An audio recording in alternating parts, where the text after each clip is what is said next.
This video is for anyone who is doing, really anyone who's doing an extended essay, which is all of us, but in particular for those of us who are doing literature extended essays, you're going to have to find at least one good quality source for your essay. And so I am going to show you how to do that for those of us who need a little help. So your first step is to go to the IA's website, which hopefully by now you know, iatoday.org. And then you're going to click on School Life, which then you will see the link to the IA library. And that will take you to the IA's online library with all the resources that the International Academy pays for. Obviously, this is a place to go for everybody's extended essay because all of the academic fields are listed here, but I'm focusing on the literature people. So you're going to click on literature, and then that will take you to this page with all the literature databases that the International Academy pays for. Obviously, there's 9 here, but the two that are the most interesting or useful for those of us doing literature EEs is the Gale Literature Resource Center and Gale Literature. So those are the two places that I would encourage you to go to start. So what we are looking for and hoping for is peer-reviewed journals. Now, that's not going to be possible for all of us. But that is the gold standard, and that is what we're hoping for. So I know one of my students that I am mentoring is doing Oryx and Crake by Margaret Atwood. So I'm going to start with just a basic search of the book that that person is reading. And so you'll see here it's defaulting to literature criticism, and that is what we want. Biographies are interesting, but they're not really the resources that we're looking for. Reviews and news could be helpful, but again, that's not really what we want. What we want is literary criticism. And so this person here, there are 68 works of literary criticism written on Oryx and Crake in this database. That's quite a list. So this person's going to have plenty to go through.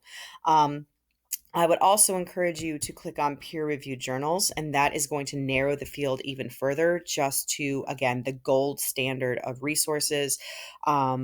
Full text documents, peer-reviewed journals. Once we limit it down to that, we have 28.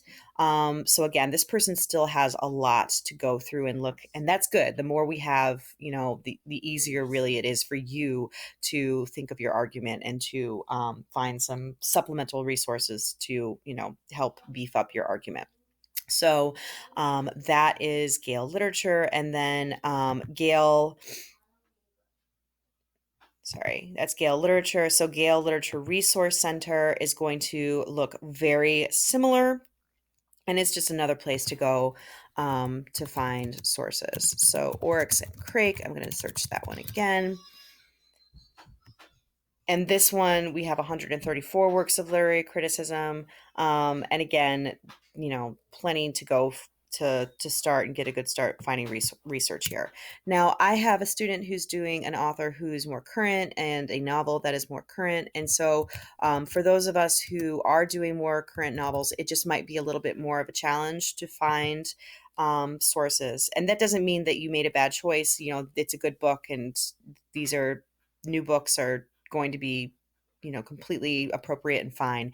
It's just going to be a little bit more of a challenge to find resources. So this person, Blake Crouch, Dark Matter, we don't have any peer-reviewed literary criticism, but we do have interviews, primary sources, we have some reviews and news. And so that person is just going to be limited by, what exists, but we do have some sources on this person.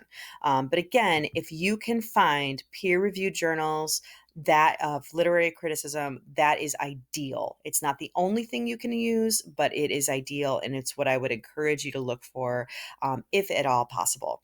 As always, if you need any help with this or have any questions, feel free to reach out to me. Obviously, you can reach out to your EE mentor. That's what they're there for. But I know